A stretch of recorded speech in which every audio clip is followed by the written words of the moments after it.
So, November Humble time. There's fewer games than usual this month, so there's just one to give away. Let's get into it. The first game this month is an early access game. Due Process looks like a multiplayer tactical FPS, and the developers claim they're adding something new with the planning stages before starting the game.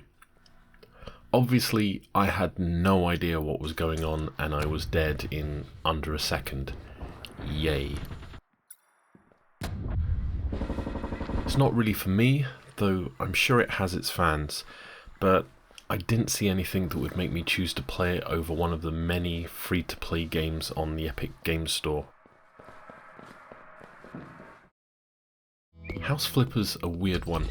I've played the terrible Station Cleaner Upper game and hated that. I've played PC Builder Sim and hated that. Somehow, this is pretty bland, but I ended up playing for over an hour when I just expected to play for 10 minutes to get some footage. There's two main modes in this game. The first is where you renovate people's houses and do repair jobs for them so you can earn money, and the second is where you buy houses to renovate and sell at profit. Since shooting the footage for this, I've put 6.5 hours into it. It's strangely relaxing, though I did have to turn the looping background music off. The third game this month is Project Wingman. It reminds me of the old F-22 Retaliator game to an extent. You're playing a pilot fighting other aircraft and attacking land targets. It's not bad, and apparently it has a VR mode which could make it really interesting, though I didn't get time to try that out. It's more of an action game than a sim, so there's no need to manage your weapon stock. It's basically infinite ammo, but it is enjoyable for what it is. I have this game on Game Pass, so as usual I'm giving it away. As ever, like, subscribe, drop a comment if you want to win, and the same goes for Twitter. Share the video, post when I make it, and somebody out of the two groups will win the game.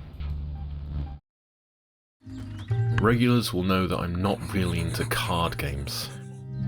I thought I'd at least try and give it a go and play through this tutorial.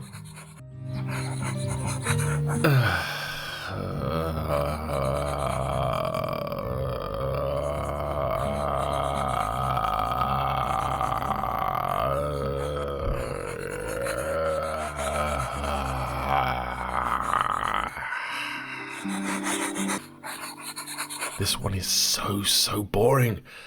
I didn't even make it through the tutorial text screens. I'm really sorry. There was literally so much detail in the gameplay that I just stopped caring. I'm sure card game fans will love it, and it's rated very highly, but I just can't bring myself to waste my life playing it. It just feels like overly convoluted nonsense.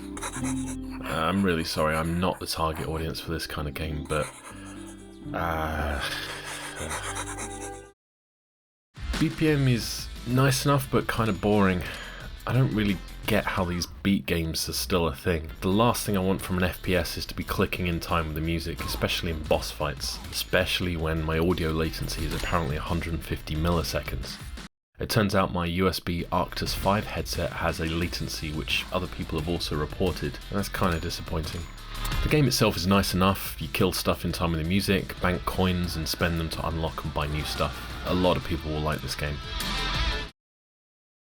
Turnip Boy Commits Tax Evasion is actually really fun and pretty funny. It pokes fun at quite a lot of gaming in general, especially this little nod to streamers. I like the art and gameplay and the humour, so I'll be playing through this at some point this month. Fresh from the ironic school of naming from the people that brought us Simple Planes, we have SimpleRockets 2. There are a lot of options and buttons in the UI, and if the tutorial wasn't holding my hand, I'd be completely lost. After the tutorial, I still don't feel like I could play this game to any level of fun, though as a simulation it's certainly quite enjoyable.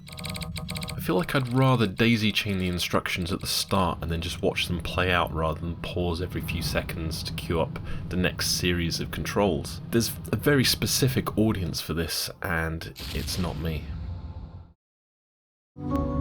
Timelie is a puzzler where you have a timeline to help you plan your way through the level, and then you get to watch the whole thing play out if you want afterwards.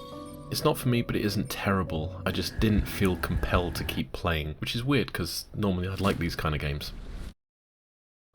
My hopes were pinned on Wrath Aeon of Ruin being Game of the Month, and it is fun, but the motion speed kinda makes it jerky and annoying to play with keyboard and mouse. Even though it's the kind of game I should like, I just couldn't get into it. With 3D Realms behind it, it does have fantastic pedigree, so I would recommend checking it out if you're a Duke Nukem 3D fan, but I won't be going back to it. And the last game is Möbius Front 83. It's kinda like a turn-based version of Cannon Fodder. It's not bad actually. You deploy your units to fight, capture objectives, and take over the map. I didn't really get into it, but people who are fans of these kind of games will enjoy it. As there are only 10 games this month, I thought I'd look at the extra DRM-free games that Humble gives away. This month's extra game is Naiad, which is quite a nice experience where you play a water fairy protecting the river. It's quite nice to swim about, having fun and reuniting ducklings with their mum. Adorable, but even this distraction doesn't save this month's terrible turnout. After a few months where there were a number of games that I really enjoyed, it was only a matter of time before we had a month of duds. In my opinion, of course. Your opinion may differ as it's not everyone's gaming tastes that are the same. I did feel like they lost their headliner games and went ahead with releasing the filler. The first game in the list was an early access game after all. The only two games I really got into were Turnip Boy and House Flipper. If you check the Steam reviews, they all vary between very positive and overwhelmingly positive for all of these games, but I can't see any reason why I would play any of them over the many games I already have. Again, that's just me, and these will appeal to fans of the genres.